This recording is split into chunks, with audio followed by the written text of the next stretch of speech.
What's going on, everybody? Tom here with Tom Coffee Fitness, and today I wanted to shed some light on workout tips for beginners, or more appropriately, what to do at the gym if you have no idea what you're doing. Just to give you a little backstory on how this video kind of came to be, in my ongoing tenure as a personal trainer, it's just over 7 years now, I've worked with a lot of people, and I always ask people what their biggest struggle was before they, made the choice to go to the gym, and what the biggest struggle was before they actually walked through the door. Believe it or not, most of the people I've talked to said they were scared to go to the gym because they simply didn't know what to do when they got there. They were paralyzed by fear. And I get it. No one wants to look like an idiot. No one wants to be embarrassed at the gym, especially if you're new. You don't want to seem like that person walking around clueless, just staring at everything. So I totally get where, that's a rational fear for a lot of people. In this video, I want to peel back the onion a little bit and just help add clarity on what you can do at the gym, especially if you have no idea what you're doing right now, but you do want to start. This can be a confusing topic because if you Google search, workouts for beginners or something to that extent, you'll get a lot of different information and different recommendations. I'm just going to recommend the course that I've seen work very well for, hundreds of people in the gym over the years. And you can, hopefully this will give you a framework, and then you can start to make it your own, decide what you like and what you don't like. So there's a lot of extrinsic factors that I want to talk about at the end of this video, such as should you bring shower shoes if you're going to shower at the gym? Things like that you might not be thinking of yet, but I'll help you, kind of make sense of. But first I just want to assume you're at the gym, you've gotten your locker, you've dropped your bag off, you're looking at the workout floor, right, where all the equipment's at, and you're just like, oh crap, I have no idea what I'm doing. So let's start there and start to make sense of it, and then we'll go into some of the more finer details, I suppose. First thing, if you're brand new to the gym, right, this is like your first time there, or maybe you're coming back off a super long hiatus of 5 or 10 years, you're just getting back onto it, what should you do to start? Well, this is kind of intuitive, but most people understand they should start every workout with a warm-up, and that can take many different forms. In the beginning though, I'll reiterate this a few times, just keep things simple, right? If you're just getting back into the workout swag, or maybe you've never gotten into it and this is your first time, just keep things simple, don't overthink it, and just take it one step at a time, right? So the best place to start are with the cardio machines. These could be treadmill, this could be elliptical, cardio bike. Also, in the description, I've dropped a link to an article I've written. If you're not sure even what an elliptical or cardio bike or treadmill looks like, don't worry. In this article, I've laid that out in more detail. I've basically said this is what all the equipment looks like, this is what a dumbbell looks like, this is what a kettlebell looks like, this is what a rep is, this is what a set is. It's basically designed to answer every single question I've ever gotten as I was doing tours and orientations for new folks, to help you add clarity. So I wanted to, make sure that you use that as a supplemental resource to this video, or maybe this video is the supplement to that article, but definitely check it out. I think you'll find it extremely helpful, and it'll elaborate on these things that I'm speaking of. So let's get back to the warm-up. So how long should you spend on a cardio machine, right? It doesn't matter so much which one you're on. Again, keep it simple. Like, instead of saying, okay, which one should I go on? How long should, just choose one, right? Get started. Spend 3 to 5 to 6 minutes going at a very easy pace. Easy meaning that you could have a conversation just like we're having without having to get interrupted because your heart rate's too high or your breathing's too fast. So that's what I mean by easy, right? The talk test. So warm up, right? 3 to 5 to 6 minutes. You don't have to go crazy with it. But then that seems kind of intuitive, like we said. Now this is the part where there seems to be just confusion and people get really stuck and they're not sure. It's like, okay, warm-up's done, now what? Should you do free weights? Should you do workout? Should you do the weight machine? Should you do body weight stuff? Do you even know what the weight machines do or how to use the free weights, right? Do you even know what a kettlebell looks like? These are type of some of the questions that they might seem like not important questions, but they're actually super important. Those are the type of questions that people ask and really paralyze them. So again, check out the link to the article in the description. Again, it'll elaborate, it'll help clear up all those questions. But I just want to shed some sort of higher level light on workout machines versus free weight versus, that whole debate. So the workout machines are the machines that you'll see in most any commercial gym. They're big pieces of equipment. They're hard to miss. You generally sit on them, but not always. And they usually only move in one specific fixed movement pattern, right? So you can't really, there's not a lot of room to play around with, the movement and the exercise of that machine.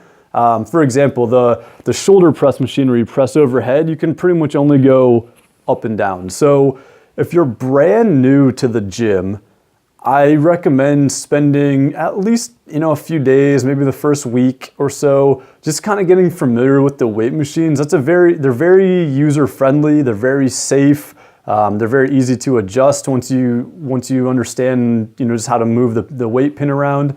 But they're, at the end of the day, they're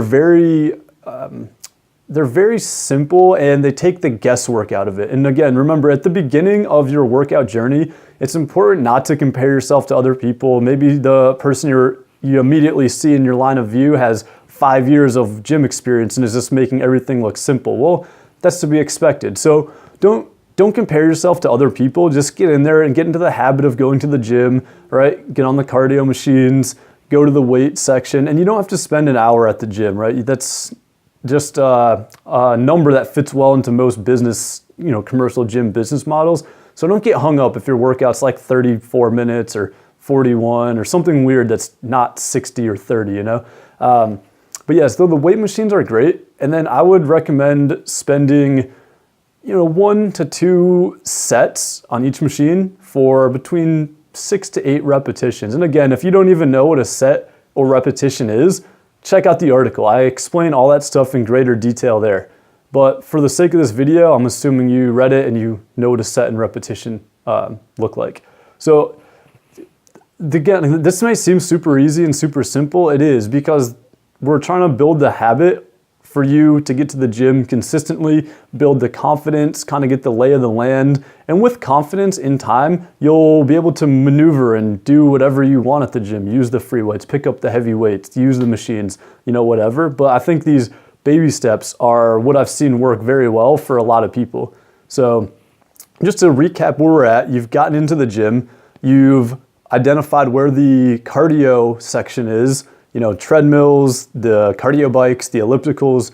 You've chosen a machine to spend 3 to 4 to 5 minutes at a very comfortable pace. Comfortable meaning you can still talk like this without interruption to your breath. That would be sufficient for a warm-up, just get the blood pumping. From the cardio area, take that time to identify where the weight machines are, right? It should be a big clump of machines all together in a spot in the gym. And then go over there. So you've got to the weight machine section. Now, what machine should you do? Well, my general advice is to use the machines that basically are the counter positions from where you spend all day. Meaning, a lot of people spend their day typing, they spend their day driving, they spend their day with their arms sort of kind of reaching forward, right? The shoulders are kind of turned in. You drove to the gym, you were holding the steering wheel. So any machine that allows you to grab the weight and pull it toward you is going to be great, because that will work the counter position from where you've spent your entire day, most likely, right? And again, I've elaborated like crazy on what these machines are and the names and all that. And again, in that awesome article that's linked below in the description. So really make sure you check that out. But just on kind of a surface level, any machine that allows you to take the weight and bring it closer to you is going to be awesome for the back, kind of helping with the shoulders, opening up the shoulders, strengthening up, the muscles in your back, your shoulders, all the neglected muscles that most of us kind of forget about with everyday life. So that's just a general rule of thumb. Again, this will change depending on, very person dependent, but that's my recommendation. And then also to do a few of the lower body machines, right? You don't want to forget about the lower body that, again, would allow you to push the weight away from you. So if you can sit down on a machine, put your legs on one of the platforms and push it away, that's going to be generally very helpful to build up leg strength. So again, far more detail in the article. Really, it's an awesome resource. I highly recommend checking it out. But to now touch on the free weight question, right? Maybe you've spent some time, a week or two, you're very comfortable with the weight machines and you're just like, they're just not doing it for me. What's next? So I always encourage folks, right? I always encourage people to move away from weight machines at a point, because the reason being is the weight machines sort of don't transfer well to real life, especially if you're sitting on them. Humans, we do a lot of sitting already. So if you can get out of the habit of sitting, doing more sitting while you're at the gym, that's definitely helpful. Two great places to start are just getting used to your body weight, move your body weight around, right? Doing squats, doing hip bridges, doing, even holding on a pull-up bar. If you can't do actual pull-ups yet, just hanging there. A TRX, those, you have the straps and you hold on to them. If your gym has a TRX, very excellent tool to use to start using the body weight exercises to get familiar kind of being on the gym floor, moving your body around, getting a full body workout. Very beneficial to transition to body weight exercises.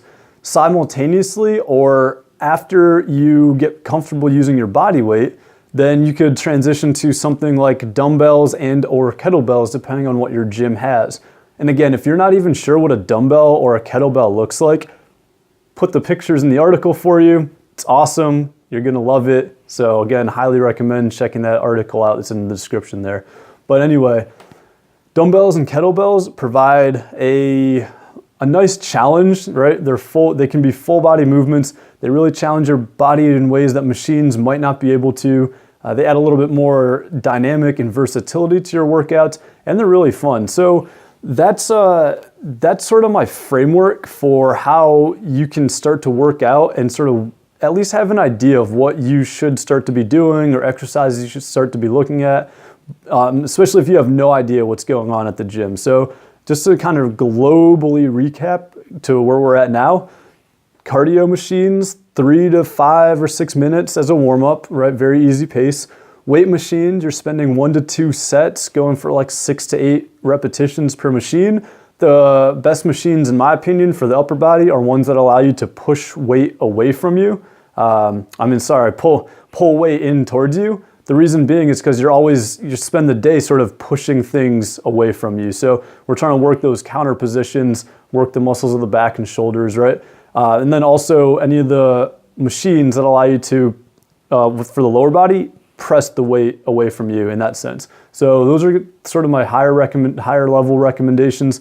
Once you get comfortable with the weight machines though, I really strongly recommend that you transition to body weight exercises and or dumbbell or kettlebell exercises. Again, they give you a more option for full body workouts. They challenge your body in ways machines can't.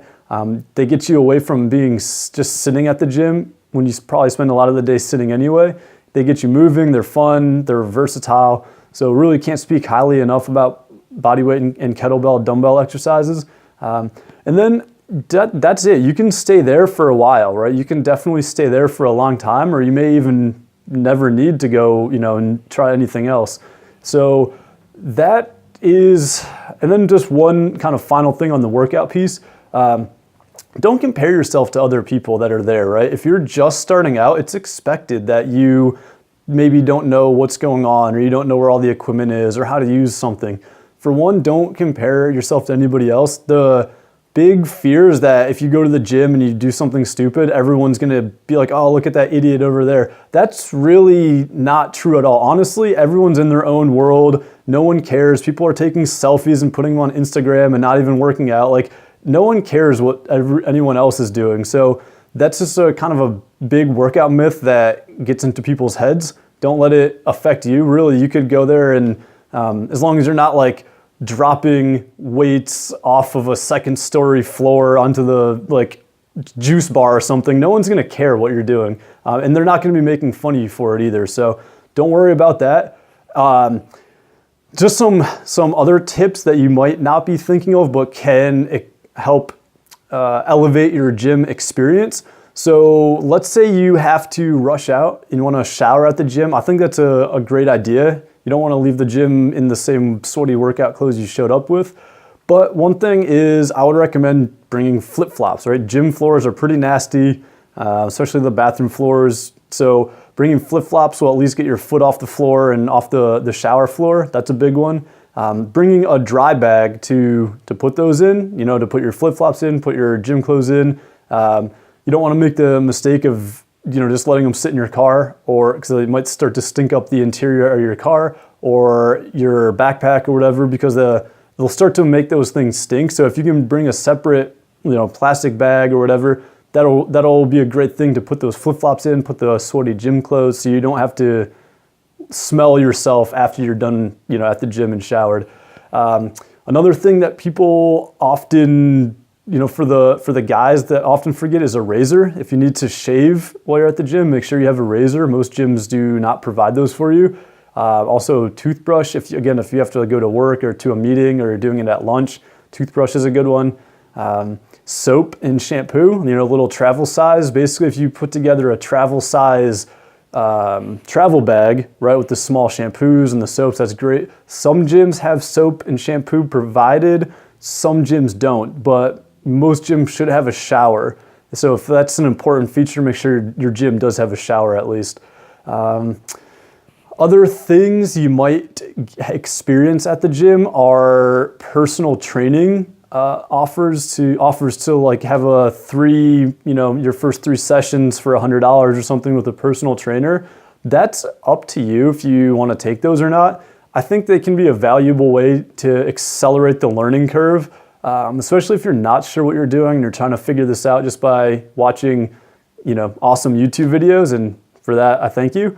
Then hiring a personal trainer is not a bad idea. Like I said, they can help you kind of wade through common mistakes, keep good form, make sure you don't get hurt, and can be a worthy investment of your time and money. But if the money thing, or you just don't want to work with somebody, is beyond you, then that's fine. Just say no and politely decline. Most gyms are not too pushy about this. They might offer it, and they expect to get rejected a lot. So no worries there. But don't feel obligated to sign up for coaching or personal training if it's not something you really don't want or can commit to even. So just keep that in mind. You might get asked to sign up, and just have maybe a planned response, thought out before you're there on the spot. Other than that though, it's more important just to be consistent, right? You don't need the world's best workout, not in the beginning. You don't need the world's shiniest running shoes or the most awesome wearable technology. You don't need any of that. You just need to continue showing up, make it a part of your routine and habit, and build time. Because honestly, it's like if you're gonna work out, I think that's a very good investment in yourself, right? You're investing in your health, you're investing in improving your life. So that should be like one of the things you hold on to and try to not let people take away from you as much as possible. Unfortunately, a lot of people who start working out are like, oh, this isn't my routine. It's not really, I don't know, I don't like it. And then that's the first thing to go. And especially around New Year's, you see this all the time, is people flock to the gym. January 1, they're all excited and motivated to work out. And then it's like February 1 comes around and the gyms are back to how they were. So I just encourage you not to let this be you, because working out is very, very beneficial. It's an investment in yourself. It's an investment in your health. And it's definitely one I applaud you for making. It's an awesome step. So congratulations, really. I'm here to help you though. I want you to know that I'm in your corner. If you have questions, you have concerns, you have really anything at all that you're wondering about in terms of getting started working out, drop your questions in the comments below, and I'd love to get the conversation started with you. Again, I've put together a really lengthy article basically trying to answer every single common question I had from people who are brand new to the gym. And they might seem like, if you already kind of have some knowledge, these questions might seem silly, but I promise you, these are the exact reasons people don't go to the gym, is because they don't know the answers to these questions. They don't know what a kettlebell looks like. They don't know what a weight machine is. They don't know how to adjust the weight stack, right? So those are the little common questions I wanted to answer in this article. Yeah, if you like it and it's helpful, then I really, encourage you to get the conversation going with me. Like I said, I can really help you navigate these waters, and happy to do so. So looking forward to chatting with you soon. I wish you the best of luck in your endeavor, and this is going to be awesome. I'm pumped for you. Take care.